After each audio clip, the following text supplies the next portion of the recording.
A quinta edição do Festival LED Luz na Educação, promovido pela Globo e pela Fundação Roberto Marinho, que aconteceu nos dias 15 e 16 de maio, atraiu centenas de pessoas. O público foi bastante diversificado. Para ter visão, teve jovens, arte, cultura e poesia. A visão dos cria! Visão dos cria! Poeta. Indígenas, que é o nosso maracá. Crianças e a participação direta de jornalistas, artistas e figuras como a primeira-ministra do Supremo Tribunal Federal, Carmen Lúcia, que foi fortemente aplaudida pela plateia.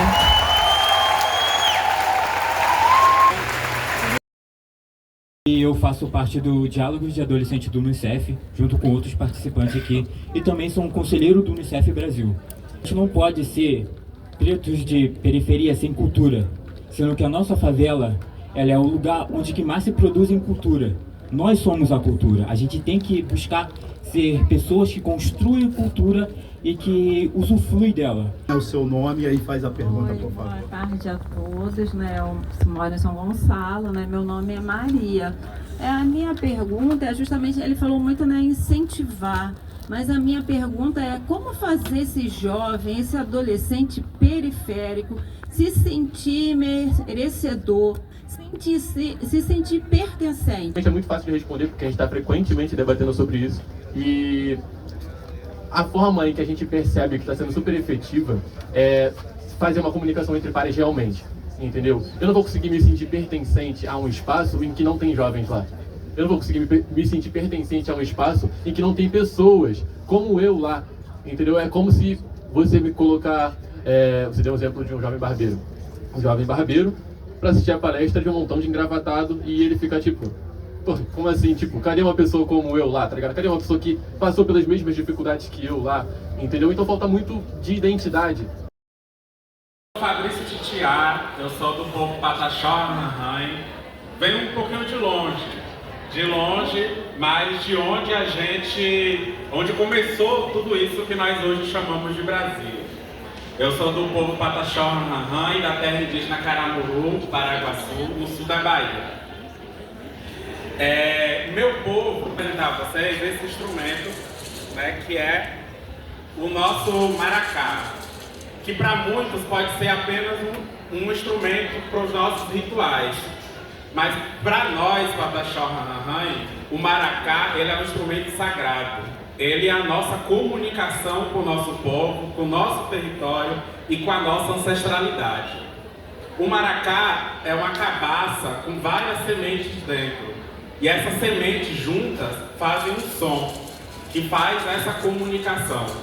O projeto, o meu projeto, a minha iniciativa Raízes que Formam, parte dessa essência. Todos juntos, porque uma semente na cabaça pode não fazer barulho, não fazer nenhum som, mas várias sementes juntas faz som. E é essa a essência do nosso projeto. É a juventude junta em torno de uma pauta central e tão urgente, que é a justiça climática. A gente tem, como já foi falado, o excesso de telas, a hiperconectividade, essa correria muito louca do dia a dia. E a gente vai conversar nessa mesa sobre o papel que os pais e os professores da escola têm para conseguir incentivar, como fazer, tirar o melhor dessas crianças que estão nessa faixa, e é uma faixa que não volta mais, gente, é uma janela de oportunidade muito pequena, são só 6 anos. Criança deve andar descalço, sim, pisando no chão, não no chão do cimento, no chão, na terra, na grama, na areia da praia, na água, amassar barro, se barrear, se lamear, se pintar, correr, pular, brincar, atravessar árvores, porque existe nessa relação aí algo que acontece, que é o momento onde a natureza vai ensinar a criança a ela ser dona de si, a ela ser autônoma, a ela ser uma pessoa capaz de se virar na vida. Eu aprendi com um parente Wabixana, que o povo Wabixana, quando Quando uma criança tem 3, 4 anos, lá para o povo Afxana, se eles tiverem que sobreviver na mata sozinho, elas conseguem. Elas conseguem, porque a natureza já as preparou. Então, ele muito obrigado por estar aqui conosco. Você produziu, né, um documentário chamado Anatomia Livre, que foi assim, a discussão, né, algo que está acontecendo na nossa sociedade, a questão das redes sociais, o uso das telas, não só pelas crianças, mas também por nós adultos.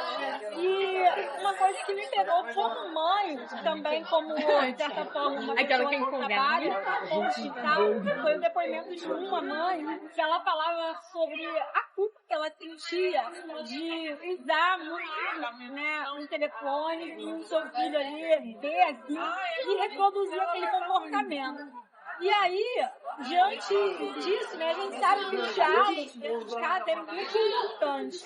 Mas, na sua visão, até mesmo depois da produção do documentário, qual é a sua percepção relacionada a isso? Você acredita que o que mais pode ser proveitoso para as famílias, além do diálogo sobre a tecnologia no celular dentro de casa?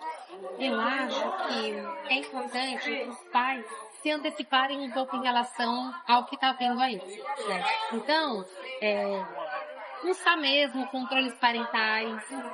Essa coisa de que, não, porque o adolescente precisa ter sua intimidade, sua privacidade preservada, isso vai até a página 2.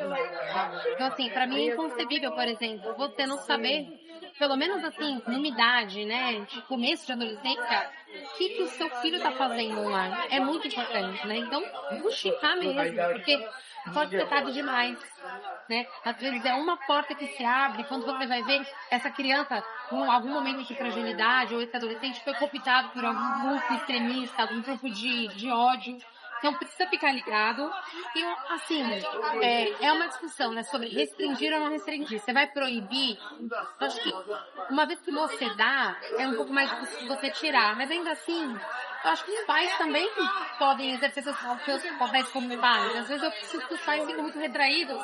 E eu às vezes acho que os filhos mandam os pais, inverte um pouco essa lógica, né? Então, assim, a gente não sabe como é que é a vida de cada um. É muito também, não dá pra ficar julgando, né? As dificuldades que as pessoas passam.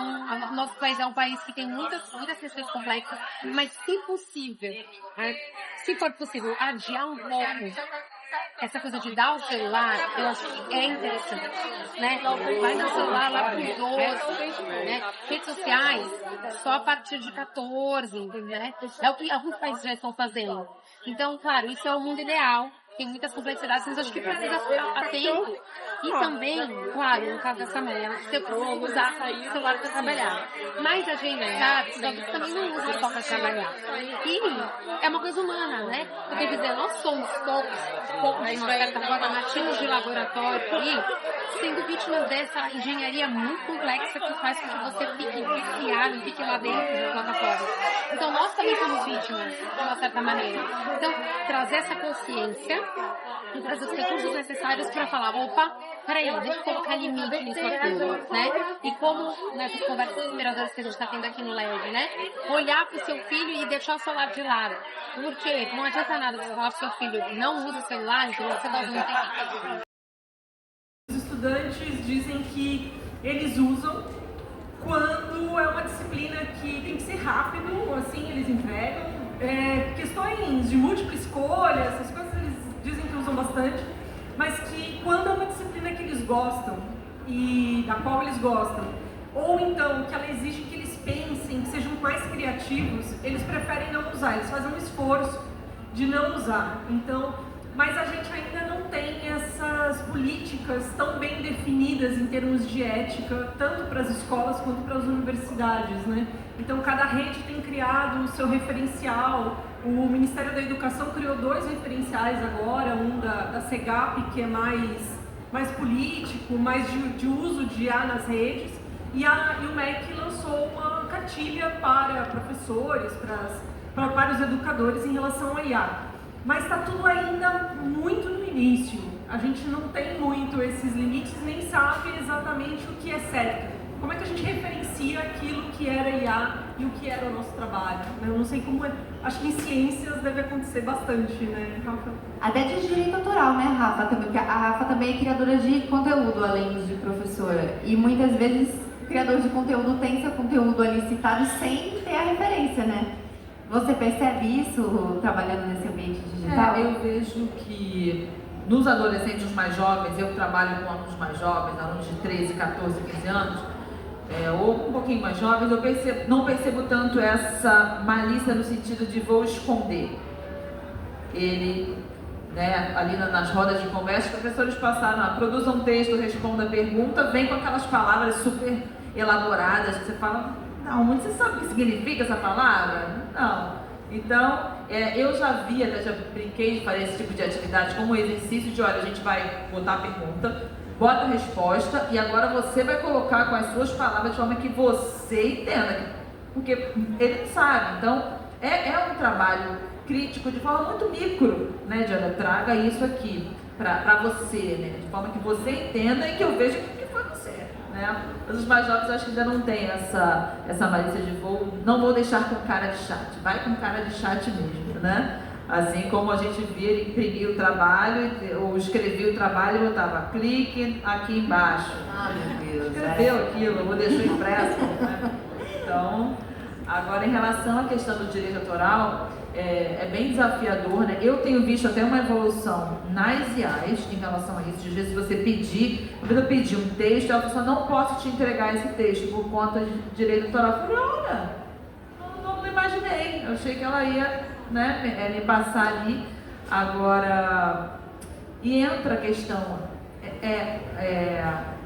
na questão dos direitos autorais, porque às vezes ela vai colocar informação e ela mesma não vai referenciar. Então, se a gente não fizer um prompt, que eu vejo que é uma necessidade assim, muito grande, nós enquanto educadores, ensinar, a gente vai ensinar sobre a ética, é a educação midiática, que a gente já falava, agora a gente fala de letramento digital. Nós, enquanto educadores, precisamos nos formar a respeito disso para conseguir capacitá-los nesse sentido de olhar crítico, de você pede as referências do que você está pesquisando, né? A minha forma de pesquisar, eu sempre peço, eu coloco um prompt bem detalhado, eu peço as referências, eu vou lá e vejo se aquilo, eu peço, me dê o link dos artigos que eu quero ler, eu vou lá e vou conferir. Então, é uma forma mais pessoal. Ela está otimizando, mas eu estou tendo meu trabalho também, né? Mas isso a gente precisa ser ensinado, né? Eu vejo que eu trabalho com público de classe D e E. Enquanto quando eu estou em rodas em que a escola particular com uma renda maior, eu vejo assim os alunos fazendo coisas incríveis com IA, programação e altas propostas, porque são muitas possibilidades. O que eu tenho visto às vezes nas classes dele é que ele nem sabe que dá para fazer tanto. Como a Cecília muito bem disse, essas competências, elas aparecem. Todo mundo já pensa, quando fala de empreendedorismo, que a gente está levando para o lado das pessoas tornarem-se empreendedoras. Mas, na verdade, o objetivo maior é que essas pessoas estejam sendo direcionadas para um projeto de vida, para uma questão de liderança, para uma questão bem maior, que vai resultar como um cidadão disposto a desenvolver isso na sua vida de maneira geral. Então, a primeira palestra que a gente assistiu foi Criatividade é a Coisa Nossa. Foi com a Marina Senna, Thais Araújo, Zaika, esqueci o nome, e um cara que ele era artista plástico também super renomado. E foi uma palestra muito interessante, porque trouxe várias visões sobre o uso da tecnologia junto com a educação, criação de filhos e a criatividade em si, que é o tema central dessa mesa. E eu achei muito interessante porque é um tema que me atravessa. Por conta de criatividade é um tema que eu gosto muito. E junto também com essas questões atuais de tecnologia e criatividade, que eu também acho muito importante a gente começar a falar sobre isso, por conta que a tecnologia é algo que está no nosso dia a dia todos os dias. Então, acho que relacionar a criatividade e tecnologia, que elas podem andar juntas, eu acho um tema muito interessante. Principalmente a gente que vem da periferia e tal. Ver essas visões diferentes se encontrando no festival como esse, eu acho muito importante. é a nossa única mulher lá. É uma mulher que faz questão de lembrar que é mulher, defender os direitos das mulheres, se posicionar a favor dessa desigualdade que ainda existe no nosso país. É uma honra ter a senhora lá, nos representando. Honra minha, boa noite a todas as pessoas presentes. Muito obrigada por terem se lembrado de me convidar para este evento. E eu acho triste uma sociedade em que uma mulher precisa de lembrar todo mundo que ela é mulher todo dia, toda hora. Eu queria que nos